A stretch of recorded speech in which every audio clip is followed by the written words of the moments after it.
Hey, what's going on, guys? Hi, Kenzie. How are you?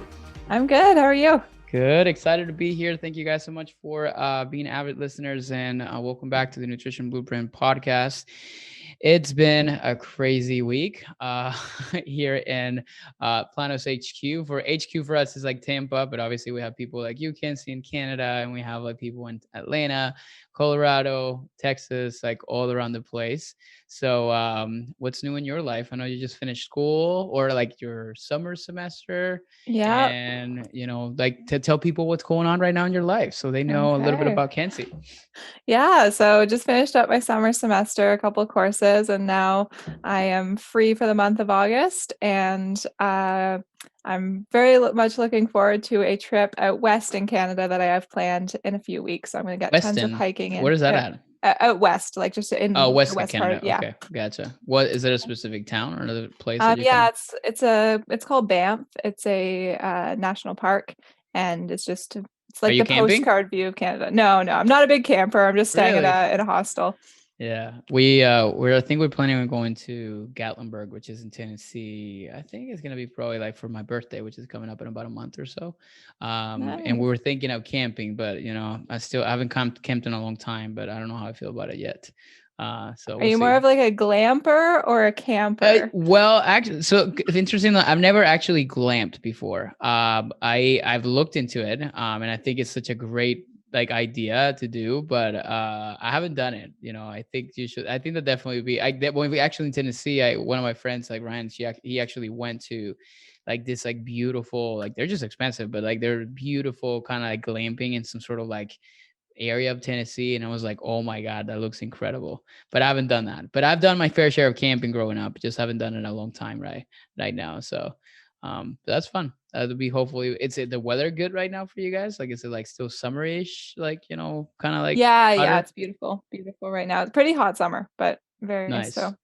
Really cool, good. awesome. All right, what are we talking about today?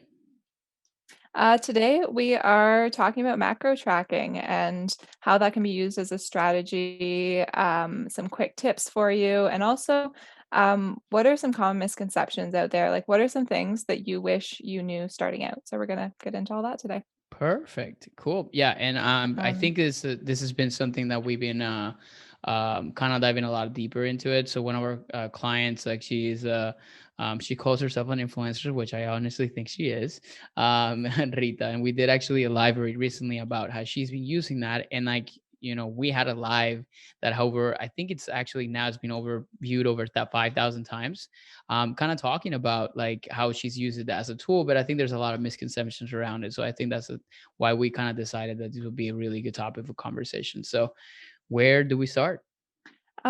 so I would say let's just start with what's your view on it as a coach and what do you use it for? Or maybe even just saying like what is macro tracking in your view? What is the purpose of it?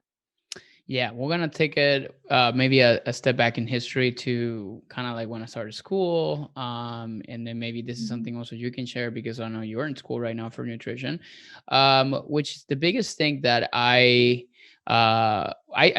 literally discovered like that there was this thing called macro tracking, because when we're like going to in dietetic school, like they don't ever teach you that this is a method that you can use for clients, like tracking their macronutrients. They just simply think about kind of like, okay, like calorie balance and like like carbohydrates, proteins and fats, and behavioral change and biochemistry and stuff like that, but never actually using it as like as an actual tool for helping people manage their nutrition.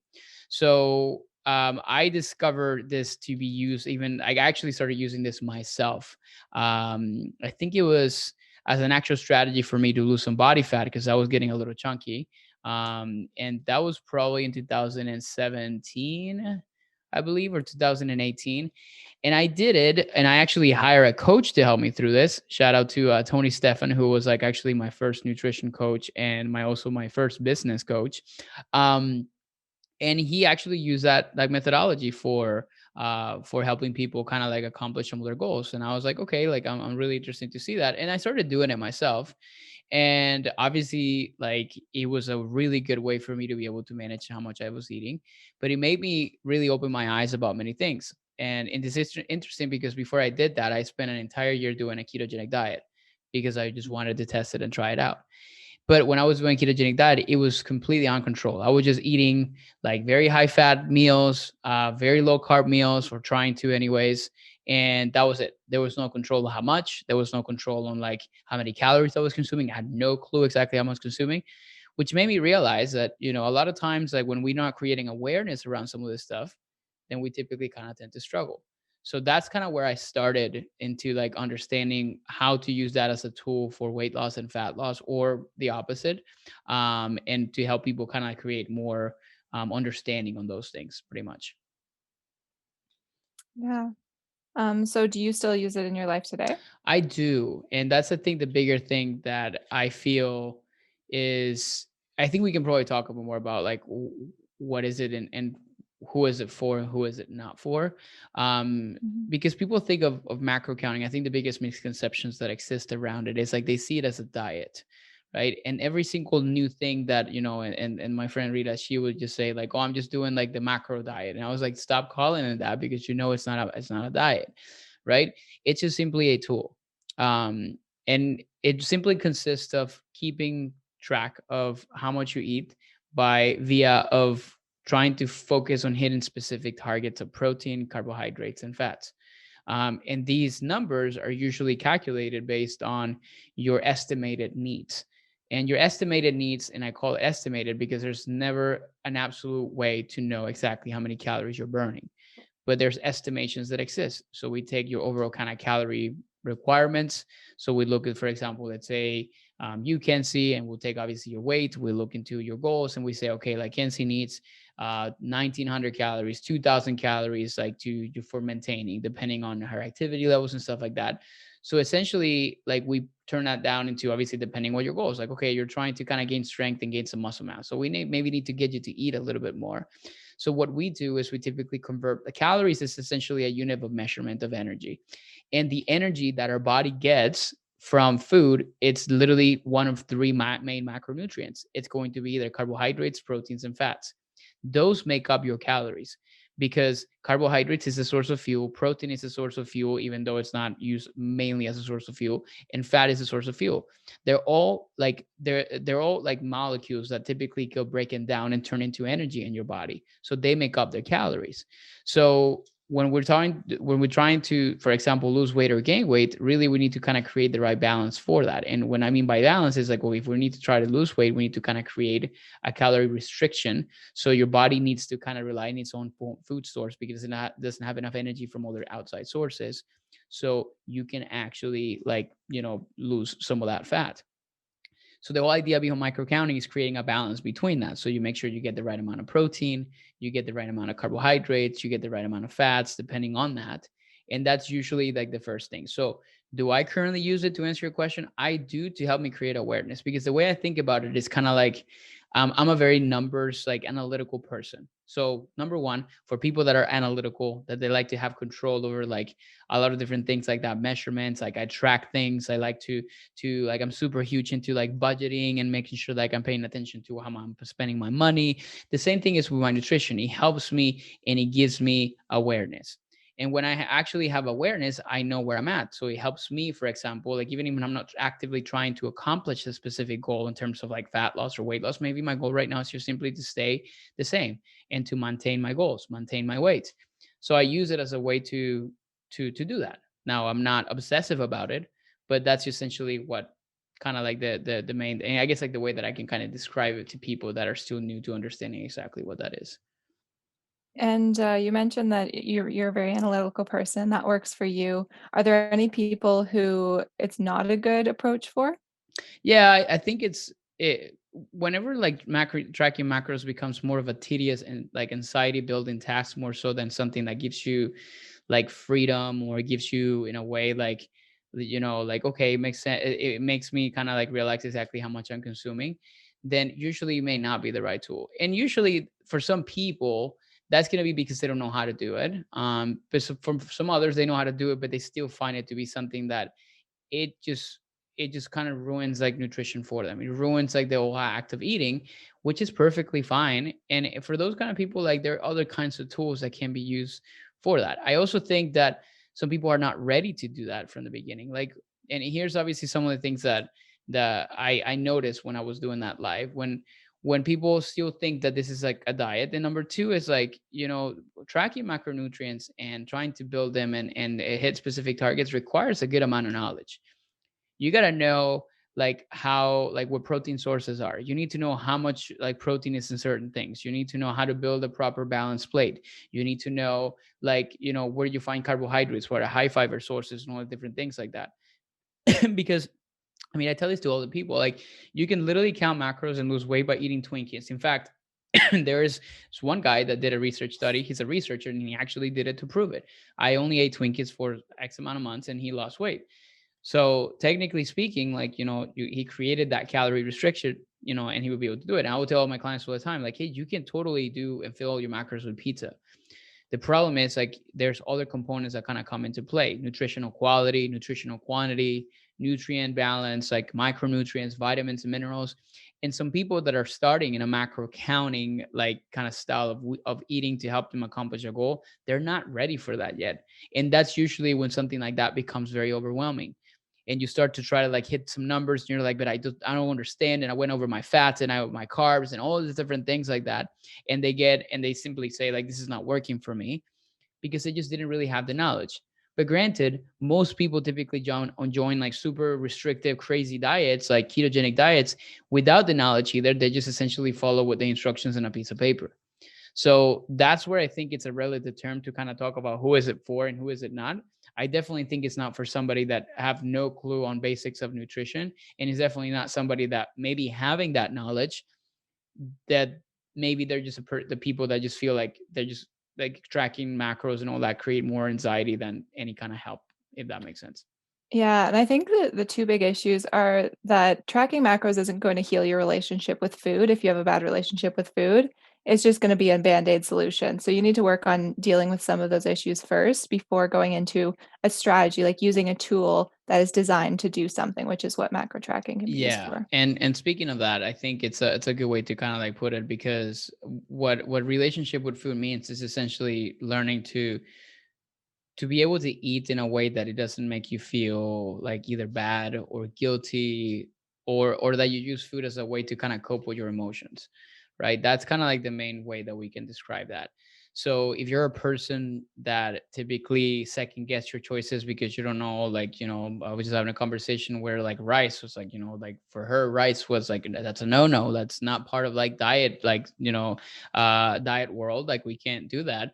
But in reality, it's like, she has like this aversion to that, mostly because of the fact that she's always been led to believe that rice is something that can make you gain weight, when in reality rice is just rice. It's just carbohydrates. It has a specific calorie value, it has a specific macronutrient value. So when it comes down to macros, and there's like this concept that I learned very recently, which is called self-regulation. Okay. And this concept kind of explains like, how you learn to pay attention to your body's own cues. When you feel cold, what is the first thing that you do? You put on a jacket, you put on a sweater if you have access to it. If you feel hot, you take off this jacket, you take off the sweater. Or if you're inside of the house, you turn the air conditioning down. So those are internal, like those are body cues. When you feel stressed, like obviously you do certain kinds of things. Like, so every single thing that we do, it's based on like your body's like regulatory, like, kind of, yeah, markers, or self-regulation essentially. Your body's really good at telling you exactly what it needs.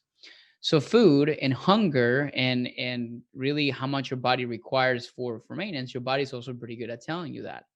So the only problem that exists with macro counting is a lot of times like you're moving from internal regulation, which internal is like your what your body's actually telling you to do. Like, and says like, okay, can't see, like it's 7 o'clock in the morning, it's time to eat. I'm going to start ringing the alarms, and then that's when you get hungry, right? So when you're, and then maybe at nighttime, you're like, okay, it's 8 o'clock, it's time for dinner. I haven't eaten too much throughout the day, so I'm going to ring the bells and the alarms because we haven't gotten enough food. So maybe your hunger is actually much more exponentially higher, right? So these are internal cues. Your body's telling you these things. But when you start to add external regulation, right, which is now you're being dictated by a specific number that you're trying to hit, of course that's a bit different, because now you're not based your decisions around your hunger, but you're making your decisions around your macronutrient targets that you're supposed to hit. So the typical things that we run into, and this is something that I wish I would have known at the beginning, is, like, well, I'm force feeding myself because I need to hit X amount of carbohydrates, right? And it's like 10 o'clock at night, and I realize that I have like 800 calories still to consume, and like 100 grams of carbs and X amount of, like, protein that I still need to kind of have. And I see a lot of times like people literally kind of like jogging down food like right before bedtime, simply so they can quote unquote hit their macros, right? So that obviously defeats the purpose of internal regulation, because you're just not paying attention to your hunger cues. Like your body's telling you, like, hey, I'm okay, I'm comfortable. Like you don't need to feed me at this moment. Now, with that, there's obviously something that it's also important. You can get your body adjusted and adapted to different things, right? So this is obviously where sometimes some internal external regulation may actually help you fix some of those things. If you're a person, for example, that never eaten breakfast, but you're creating this like consistent type of lifestyle that is usually filled with junk food or fast food or different things like that, and you're a person that you've never done breakfast, right? But you find yourself, like, because you're used to it and your body's used to it, eating 2,000 calories at 8 o'clock from like fast food joints or from like takeout places, then of course like your internal regulation is going to tell you it's time to eat at night, because it's what it's known to do. So sometimes macro counting can help you kind of create more balance around that. So hopefully that answers that question. Yeah, and I kind of want to dive into that a bit more of how you balance that out, or how you suggest that people balance it out between the internal cues and the external cues. Like if you get to the oh, sorry. You Like good? if you get to the end of the day and you don't have any, like you either don't have any macros left, or you still have that, 800 calories, what do you do about that? So I think I try to do a combination of things. Like I think it's first off is self reflect, which self reflection is simply going to be based on, okay, making sure that you're asking yourself questions and saying, for example, like, okay, like let's say that because like, for by the way, like macros and macro targets are never set in stone. It's not like when you're following a macro counting type of approach to weight loss, it's not like those macros stay the same. They should never stay the same, because like the other part too, that's the thing too. It's like that's why they're dynamic, right? So if you realize that obviously like putting you at the specific level, it's like, you're trying to hit those numbers. Oh my God, this is so much food, I can't do it, right? Of course you need to make an adjustment, right? Okay, let's bring those down and see obviously kind of how it makes you feel. Wow, this is now making me feel really good. Other kinds of things in terms of like trying to like find a way between self-regulation, internal versus external, is also starting to understand that, well, sometimes when you just like you get at home super late and you didn't really have time to eat, and then you were not hitting your macros, quote unquote, and then you have all these calories left over, and then you just don't feel hungry. Do you need to force feed yourself at that point? No. So you eat according to what you feel like your body needs. So on that point, okay, trash the macros, just focus on eating what you need, but start to ask yourself the question, for example, the next morning, how do you feel? Like, wow, I am starving today, like I want to eat everything in my kitchen. Why do you think that happened? Well, because yesterday I actually was a little stressed. I was not hungry when I come home at night. I didn't really prioritize my eating yesterday. So now today I'm actually kind of paying for those consequences. Right. So in that case, it was sure like you were just self-regulated the day before through your internal cues. You were busy, you were stressed. I mean, when you're stressed, obviously hunger typically kind of gets shot, right? And then you didn't really like, consume enough food. So you really followed some of those like internal instincts of yours. But in reality, your body didn't really get what it needed. Right. So in that case, that's why macro counting can create awareness around this. It can kind of like teach you. So what I would say is like use it as a way to learn like what your body needs and what your body requires. And when it doesn't have or what doesn't get what it needs, it starts to asking yourself, okay, like how am I feeling? It's different kinds of areas. Because I have a deep belief that people sometimes that when they say like I don't just eat that much, like I don't understand, it's very imbalanced. And because you have got your body adjusted to that and it doesn't have any other way. It's kind of like what I said very recently and what you just also said, which is like I've been focusing a lot on my breakfast, right? For the longest time I haven't been doing breakfast. just kind of like an intermittent fasting type of lifestyle, until I realized like, wow, I feel different when I'm actually working out. So I'm like, this is strange. What did I attribute to? Oh, I'm started eating breakfast. So now I'm actually doing super good in my workouts because I feel I have more energy. Now, my status quo, it's always been, I feel good with my workouts. No, I actually didn't really know what a good workout should feel like. So that's, I think, the biggest problem is sometimes is people are unaware of how they should feel in certain kind of situations. And they just feel obviously, okay, everything is fine the way things are right now. Make sense? Yeah, I think that's a great point because you might think you're feeling okay, but you also don't know, you might not know what your body is capable of when you're giving it the right fuel that it needs. Like I've counted macros before in the past, and recently, probably within the past few months, I thought, oh, like maybe I should track for a couple days to see what my protein intake is like, because I do want to be hitting, doing well in my workouts and improving my strength. And when I tracked that, I was like, "Oh, I'm actually not eating that much protein. I think I could probably bump that up a bit."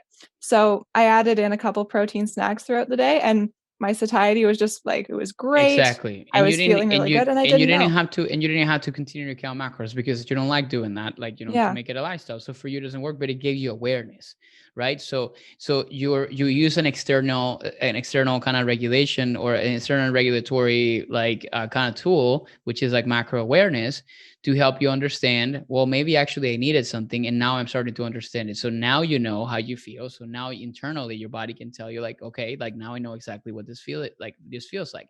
So macro counting is essentially a tool that can be used for to help you actually create that awareness. And the way I think about it too is I like to kind of create an analogy and think about it like your bank account, right? So it's kind of like the best example is a bank account, and then your example you just have like, oh wow, I was not getting enough protein. So think about obviously the macronutrients as like different kinds of forms of currency, or like different kinds of like like ways that you can kind of count money, right? So if you like are given a specific amount of money, right, but you don't ever check to see how much it is or how much you're actually spending or coming in or different things like that, there's likely chances that you're going to be completely lost. And there's a time that you're going to make a purchase, you'll be like, holy crap, I have no money left, right? Because you simply didn't create awareness around it. You were not checking to see how what it is. So for you, like that kind of like bank, like, oh my God, I ran out of money type of moment was like it came out with, the whole idea was like, wow, you track your proteins, like it's super low. Wow. Like I have it's if you're thinking you have like a savings account and checking account, like maybe like three different accounts, and you're like, wow, this account is super low. I did not notice. So let me kind of replenish it. Okay, problem fixed. Now I have enough money on that account. So that's the way I think about that. It's like making you understand like how much your body requires according to its needs, and then sometimes making the right adjustments to that. Yeah, and I think a lot of people don't have that mindset going in because it's not something you can really get just from reading things online and downloading MyFitnessPal. And I think I thought poorly of macro tracking for a long time. I was like, this is not a good idea. But it's because when I tried it, like maybe 4 years ago or so, I had no nutrition knowledge. And it was sort of just like, oh, I think I should do this to lose the freshman 15, that kind of thing. So as I've been working for Planos and seeing the way that you implement it, it makes so much more sense. And I think a lot of people probably go into it or have experiences with it the way that I did. So I think it would be good to get into some tips for macro counting, but also and things you wish you knew starting out, so that you don't make those like beginner mistakes and mindset Yeah, mistakes. that's good.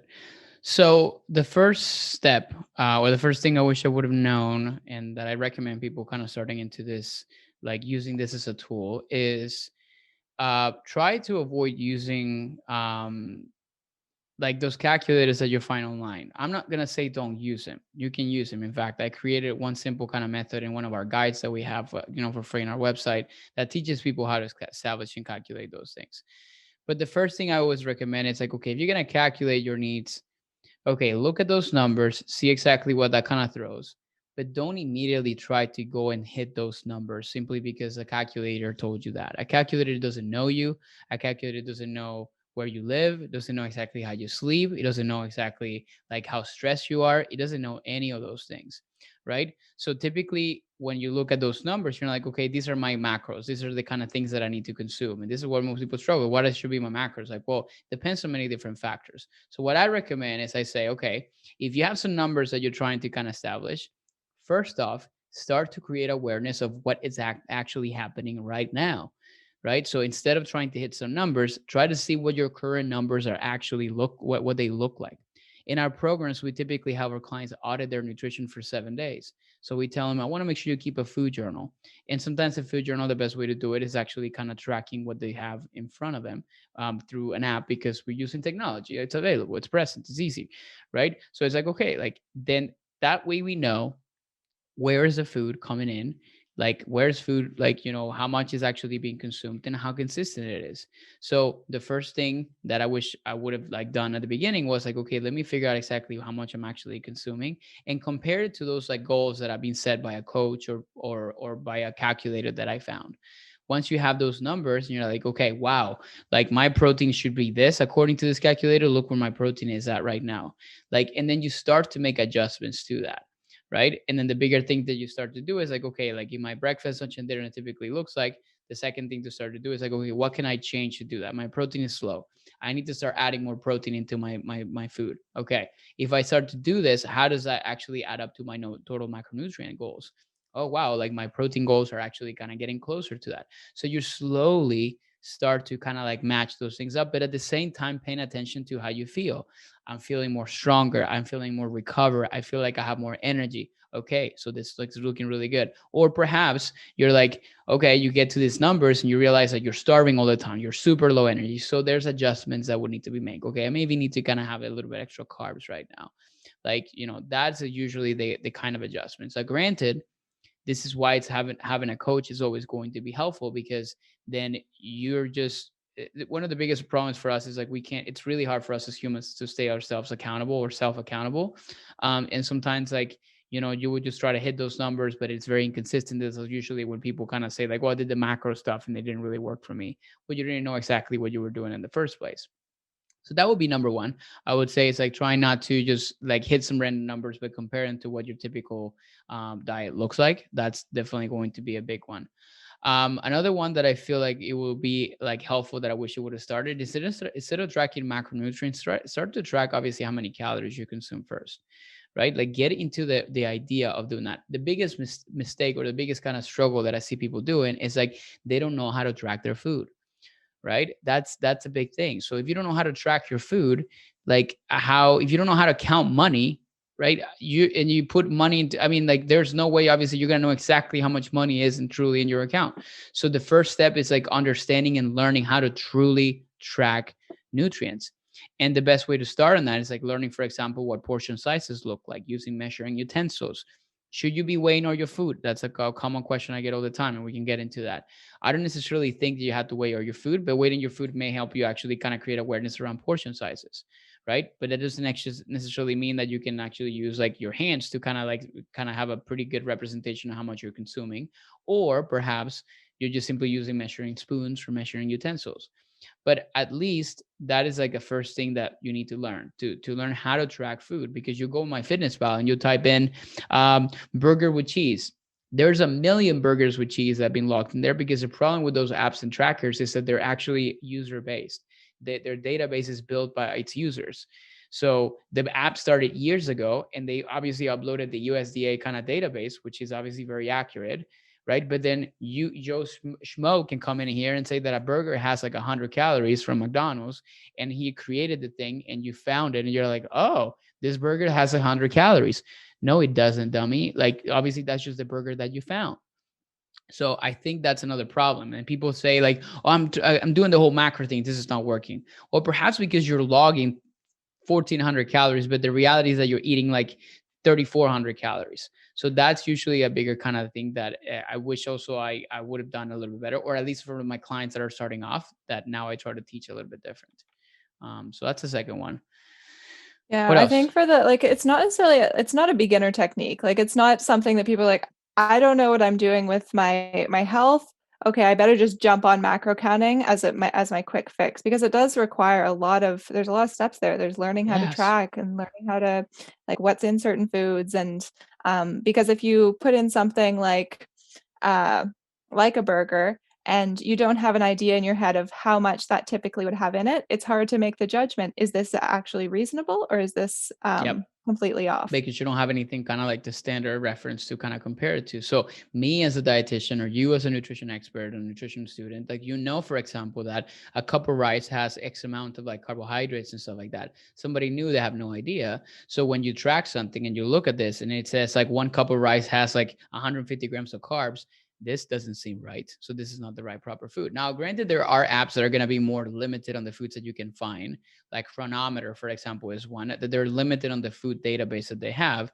Now, the problem with those is like a lot of times you'll find, we live in a very industrialized kind of society. So there's a lot of different brand products and different things like that, which, the only thing that you have in there is just simply the nutritional label. So sometimes it's pretty cool. And then now there's like a bunch of apps so you can scan them and then like you magically, it automatically kind of like, adds that into your log and it's a little bit easier. So apps that typically have a limited database that is just things that are verified, it's difficult because then there's a lot of things you're eating that you can't find them. So they become more tedious. And that's the other part too, that people don't feel like they want to spend the time doing the logging and the tracking. I always say this, like if tracking and looking at macros and different things like that is something that is taking you more than 20 minutes total throughout the entire day, then you're probably not doing it right, or you probably don't know how to do it. And then maybe this is a little bit too advanced for you. Like that's the way I think about it, because I don't spend more than 10 to 15 minutes like putting my food in and logging all my stuff. I spend maybe 5 minutes in the morning, like 5 minutes at lunch, 5 minutes at nighttime. And I typically just start to escalate it and be more consistent around it just whenever I'm trying to hit specific goals, which is another thing, right? Like, do you have to track every single ounce of food every single day of the year? Depends on your goals. It depends on how much you want to do. Like when I'm not trying to be super specific, I will track maybe like 3 to 4 days a week just to make sure that I'm kind of staying sort of consistent, right? But then I just simply kind of create more awareness about how I feel. When I'm trying to kind of get dialed in, then I'm tracking 6 to 7 days a week very consistently and very like religiously. Like I create my own reality term depending on what my goals are and what I want to actually kind of try to stick to pretty much. Yeah. I think you mentioned before using the food scale. I think that's more of a that'll give obviously give you more accuracy. In what situations do you think it's really important to use a food scale, and then when do you think it's okay to just go by I measurements? think it's an advanced thing, right? Some people even get so like, I think the anxiety around accounting and all different things like that come from like using a scale to try to measure their food and like, oh my god, but I don't know how much it is, and do I weigh cooked? Do I do and then we can kind of like go through some rapid fire kind of tips at the very end to make sure like people understand my views in all those different areas. But I think it's once you have a pretty deep understanding on food portions and different things like that, and you're trying to kind of be like very here's the other thing too. Like, and I think that's the best way to kind of think about it. When you have, for example, a lot of weight to lose, and you're starting from like a very beginner stage, like like bad, eating habits, like terrible lifestyles, different things like that, weighing your food versus using like a measurement or even your hand portions or even looking at a plate structure is not going to make that big a difference. If I'm actually having you actually weigh all your food from the very beginning, all I'm going to do is probably going to get you tired because you just have so many different things that you're learning that it's just too much stuff. So perhaps at the beginning, like using measuring utensils could be maybe like a way that you can kind of start creating awareness around your portion. So that is like one simple thing where you can kind of get started. Now, the less that you have to lose, and usually I explain this like, the bigger the cost it becomes to getting lean, or the leaner you are and the more you want to accomplish, or when you're trying to go to lean and to leanest, to be obviously like, go from like, you look at that person who's like, that person looks good, that person like looks to have a weight, but they have obviously a goal, they're trying to kind of have a six bar, try to get ripped and stuff like that. It requires a specific level of detail to be able to accomplish those goals. So in those cases, you definitely have to create that. Now, other times it just becomes more of a habit. For us, like our skill is on top of that, and I use it as a way to kind of manage my portions. I mean, I don't even think about it. I just like, okay, I need to have about 200 grams of rice. So I just kind of put it on here. I don't necessarily think it's like something that I need to kind of like, what's the word I'm describing? I need to get out of my way just to do that. Right. And then in our house, like that, because it just becomes such a big habit for us that it's just something more natural. Right. But I don't freak out when I don't have a skill when I go to a restaurant. You can bet money on that. Right. So I think that's just the main reality around that. So using a scale, it's depending on how prepared you are and where you're starting. I think it's the big thing. Yeah, and if you have no anxiety around the scale and no anxiety without the scale, then it's probably okay for you to use the scale. But Exactly. if either of those situations is making you feel stressed, then it's probably just good to Yeah, leave if that you out of literally are eating your a meal plan. that you couldn't weigh, you're like, kind of having like little eye twitch because you just simply can like can really understand exactly how much was in that bowl of food, then yeah, that's definitely not helping you right now. I don't freak out about those things. Yeah, I was like, oh man, I wish I know Mhm. exactly how much. Like, GB made a Monday this like weird mixture, and she'll laugh about it because like it's the one meal that it was not like photo, like it was not Instagram ready. Um, and it had rice and tomato sauce, and it had turkey and some vegetables and stuff like that. And it was just like this whole full big thing, right? And she didn't weigh anything. I simply kind of weigh a big kind of blob of that, but I was not really concerned on how much actual grams of rice is in there. There's like 400 grams of stuff on here. I'm just gonna pretend that is gonna be like half rice, half turkey, and some tomato sauce. That's it, right? So I'm not overthinking the process too much. Am I perfect into everything that I log in? Is that exactly how much I consume? No, but it gives me an idea, right? That's like the reality of that, and I think that's the main thing people should probably need to understand in terms of those things. Yeah, and if another probably good thing to point out is if you go over your macros, you're not automatically going to gain weight. It's not like this Yeah, magic that's number. that's a number two here that we can probably like think about and have it here and also on a note. So no, like that the thing with like macro counting is like, oh my God, I went over like 50 grams of carbs today. 50 grams of carbs is 200 calories. That's not a whole lot. Like even if you went over like super high, we don't need to think about creating energy balance as a daily thing. It's more of like the bigger picture thing. If you are like, for example, your body's burning through 15,000 calories on a weekly basis total, right? And you're consuming, like 14,000 calories at the end of the week, you created a small deficit. The problem is like we don't see it here. And not necessarily saying that you have to see it that way. All I'm saying is that a lot of times, like when, let's say a day that just things just went out the window and you consume 4,000 calories, right? But then you're still maintaining a pretty good consistency for the rest of the week.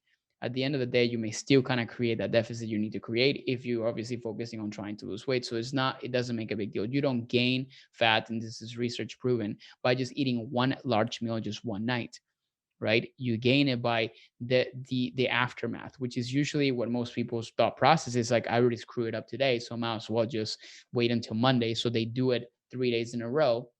Now you're creating a massive calorie surplus, and you'll see another extra half a pound or 1 pound going up in the week after, right? So that is the biggest misconception. So if things go over, move on. Okay, why did this happen? Self-reflection again, right?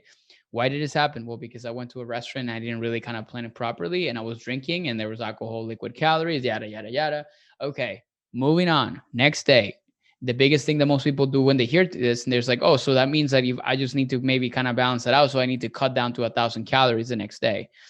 No, that's not always ideal, because it kind of enters into the cycle in which your body's going to be starving, right? And then you're going to like, okay, like binging at nighttime, and then it's just this never ending thing that is not ideal. That's what people do typically Monday through Friday. They typically just create this like super restricted diet, and then they just consume 4,000 calories every single Saturday, Sunday. So they're just at a balance, or sometimes even creating a slight surplus. And that's how like 6 months go by, and people are like, oh my God, I gained 20 pounds. You didn't gain 20 pounds over one meal. You gained 20 pounds because of like a multiple, like, series of decisions that you made repetitively for the past 6 months that got you to this point. Mm. That is the bigger problem, not just because you went over your macros one day. Yeah, for sure. Hmm. Another important one I want to bring up is something you shouldn't do is cutting 1,000 calories from maintenance and trying to make that your daily caloric deficit. So maybe you can give some recommendations on once you found what your maintenance is, or I guess just that process of like, what do you do to know how much you should be eating and how much of a deficit to create. Yeah, and I think there's like this textbook rule that you have to eat like 500 calories below your maintenance, and people don't sometimes understand what that means. And that usually that textbook rule comes from, well, if you want to lose a pound a week, you need to burn 3,500 calories or create a deficit of 3,500 calories. Which, by the way, that's incorrect. Um, it's just more of like a thermodynamic kind of like law thing that it kind of sits in there. Or, anyways, the point is that most people are set in this idea that they need to cut down 500 calories or so or more on a daily basis to do that. The reason why that shouldn't be something that you should do is because of the fact that when you're cutting out too many calories, there's a few different things that happen. One, if you are used to eating 1,000 calories more daily, your body's going to be very, very, very mad at you. And it's going to be, hunger is going to spike up. Like you're going to feel moody, low energy, all these different things like that. Perhaps you're losing weight, but at what expense and what cost, right? So that's a big thing that typically happens. At the same time, if you do that long enough, which is what a lot of like men and women typically that come into our programs typically experience, eventually your body's going to say, like, it just kind of throws its hands in the air and says, okay, I guess we're gonna have to learn how to live like this. So this person's only giving me 1,200 calories a day. So let's just make sure that you shut down this thing here, that shut them down. That's not really important right now. Let's just make sure that the few extra amount of energy just that we're getting on a daily basis is just basically used for the basic functions right now. And what do you mean those shutting down? What do you think those like shutting down things means? Well, it means, for example, you're not moving in like as much, right? You prefer to be sitting down than actually standing. So you're fidgeting, your ability to move your hands and move your body and stuff like that. Your body goes into a mode in which it doesn't like to do those things anymore because it's trying to preserve energy. It's trying to preserve life. So cutting down calories in an abrupt manner, it's not only like unhealthy, but it's also not sustainable. And it can definitely create more damage than good. So don't do it.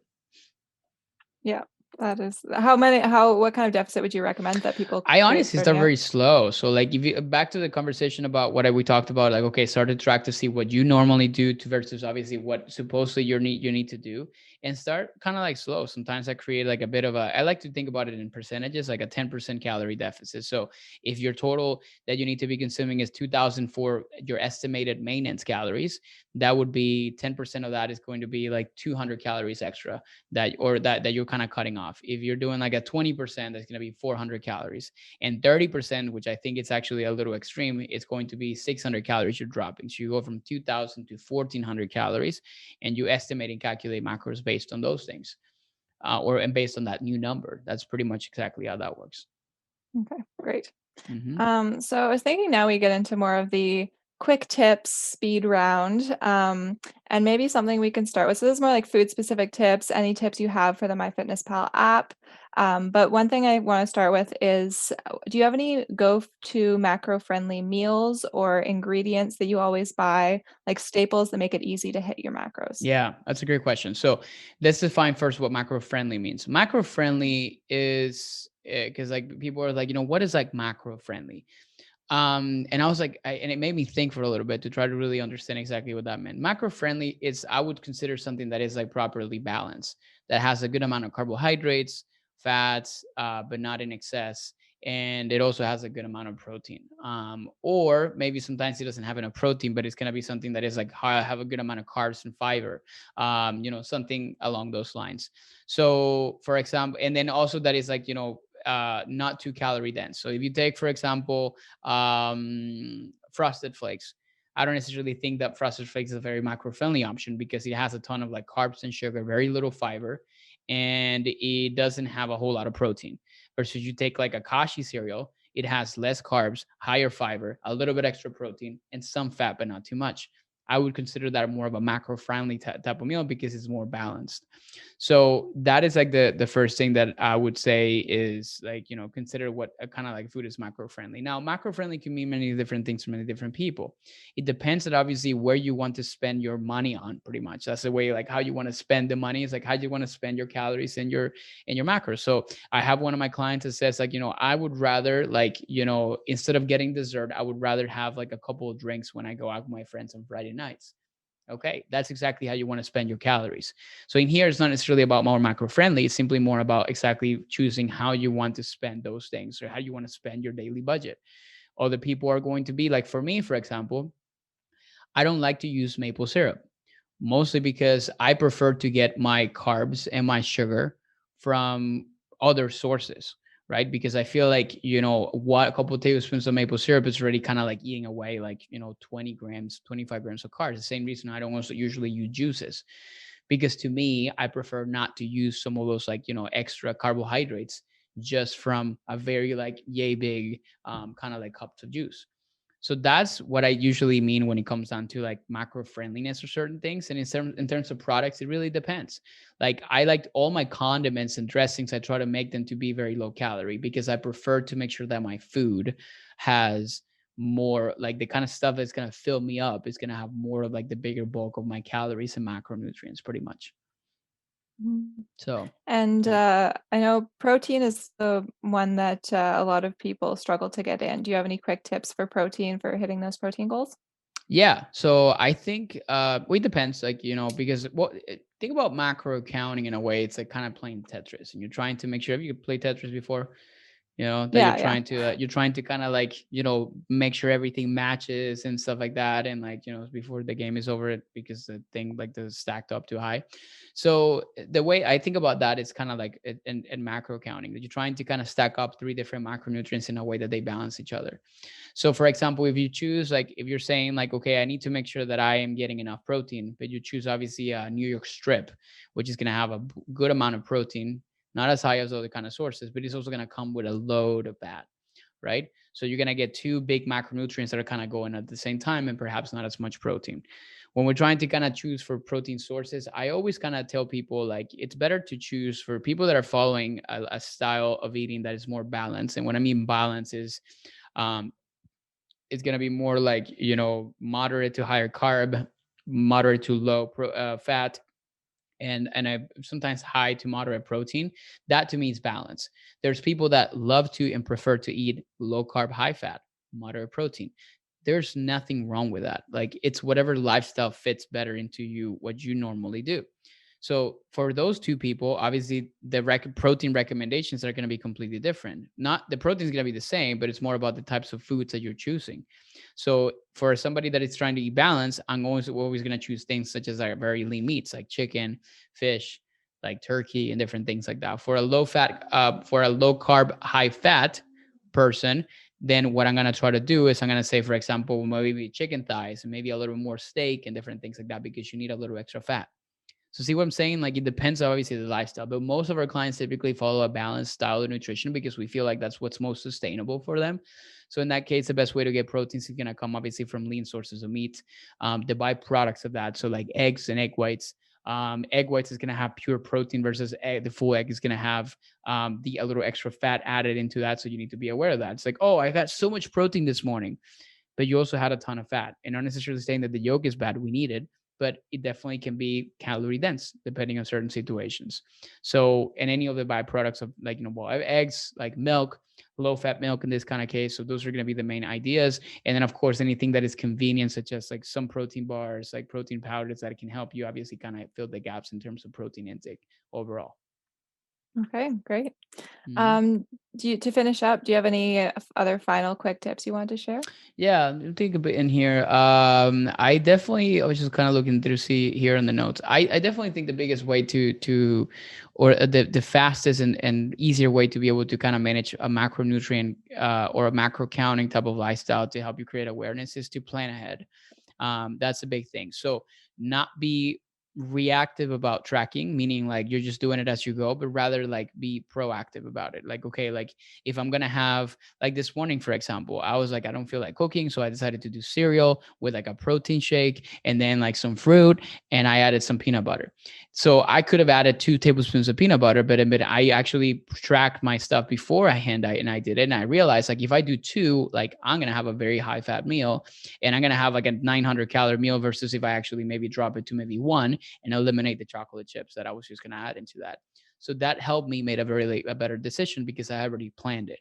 I'm about to have lunch, and I'm going to look to see what's available. And based on that, I'm going to make my decisions on how much am I going to be putting on my plate. So be proactive about it. And I think that definitely makes a big difference, because what's it worth, obviously, if you're just spending the entire day eating, you don't know exactly how to balance your plate, and then you come on home at night, and then you're spending like 30 minutes trying to log everything that you eat, trying to remember what you ate, right? Like, because at the end of the day too, like, there's going to be a lot of underreporting. You're not going to put every single thing that you ate, and I think that's going to also represent a bigger kind of issue. So be proactive about it, which means, like, track as you go. And so you don't necessarily forget some of the things. Like, most people typically eat a lot more than they think, right? They say like, oh, I just only eat like 1,200 calories. What about the licks, the bites, and the little, like, little grab and nibbles and different things that you grab that you completely forgot about, that I'm now reminding you of, like the little piece of chocolate that you had, the thing that you grab when you pass by the kitchen. Those are unconscious movements that you do and you don't even remember them. So that's what kind of helps you create more consciousness about this, and also more awareness. So being proactive about this is helpful. The other two, the last tip that I also give is in terms of like how to manage and balance macronutrients. Like, what happens, for example, when you only have one thing left to consume and you're trying to really make sure that you don't go over on others. That's the biggest struggle that most people typically experience. So I'll give you some quick tips on each. If your protein is, you have a lot of protein left to consume, and you already kind of consume your carbohydrate and fat allowances for the day, I typically go for options that are going to be very pure proteins, which the easier ones are going to be very lean meats, which is, you're going to account, for example, things like fish or chicken breast, or you can also use protein powders. Those are almost pure protein sources or pure protein sources. And sometimes what you can do, if you don't want to like go over too much in like your carbohydrate intake, you can maybe add like a salad, or like a, for example, like a bed of like vegetables or something like that. So maybe that's a good way to do it, and maybe you leave out the carbs. If you have a lot of carbs but not a whole lot of protein and fats, the best way to do that, the one single kind of macro, like a type of food that has only carbohydrates in it, is going to be fruit. So usually kind of like maybe like make me a fruit smoothie or something like that. That's definitely going to be something that it's easier, because if you think about things like pastas or like oatmeal, there's still going to be some protein added into it and some other kind of combination of different macronutrients. So that's the best way that you can kind of get that. If you have a lot of fat left in your meals, but you don't have a lot of carbs and proteins left, that's a little bit more difficult. But usually, because people will probably opt in for something like peanut butter, but peanut butter also has protein, it also has carbohydrates. So in that kind of case, I'm not going to get you to do a stick of butter and put it in your mouth. So in that kind of case, you simply just be aware of it. But if you, for example, are pre-logging, the one thing that you can do is start maybe adding like olive oil into a cooking process to something that, like, let's say you were going to be eating like a salad, then maybe instead of using a low carb or like a low calorie dressing that is super low fat, you can use some olive oil instead. So that's like simple kinds of things that you can kind of start to do. So it's about being aware of like where typically most sources of food come from. And I think that's the best way to really understand, okay, like if I'm low on this, like this is the kind of like the changes that I can make. But at the same time, more than trying to kind of fit the Tetris, like kind of like puzzles in here, it's really understanding, okay, why is this happening? Or because like, for example, most people typically run out of fat, and it usually happens because they had a pretty high fat meal. In most cases, that happens because they ate out, and most restaurants typically would have a very high fat meal. So that's usually where things happen. And then that's when you need to start to understand, okay, this is why this was this way, pretty much. So those are the main Yeah. tips that I feel like will be kind of helpful for people that are maybe embarking in this type of approach, and make it a little bit easier for them. Yeah, that's great. That's really good. Cool. Well, this was great. I think it's going to be even helpful for a lot of our clients that we have right now. So yeah, Yeah, I think so. I'm glad that we kind of got this covered. So, guys, if you're listening into this, if you found this helpful, make sure that you let us know. Take a screenshot of this and share it on our social media, and tag us, Nibble to Nourish and Andres Ayesta on Instagram, and we'd love to kind of hear from you. If you're not part of our Facebook community and would love to be that, and would love to be there, Planet Nutrition Club. The link is down in the show notes, and this is the best way that you can kind of get first-hand experience into some of the stuff that we do. We're always giving out freebies. We're always giving out like handouts, PDFs. Actually, Kenzie takes care of a lot of that stuff as well. So make sure that you join. It's called Planos Nutrition Club. We may change the name pretty soon, but at least you can see the link down on the show notes. And if you have any questions as far as macro counting, we do have a free guide that maybe you can see if we can add it onto the link on the show notes as well, so that maybe you can get that freebie, so that you can maybe kind of get started into that journey if you feel that this is the right tool for you. If you don't know, this is why we have a coaching program that is 4 months, and it's an incredible way to be able to transform not only the way that you eat, but also your lifestyle. And we would love to talk to you about it if that's something that you feel like you're ready to embark on. And also, the links for that is going to be in the show notes. So, thank you so much again for listening to another episode of the Nutrition Blueprint Podcast. Thank you so much, Kenzie, for moderating this conversation. And Yeah, thanks. yeah, and we'll see you guys next week. Take care Yeah. and make it a great day. Bye.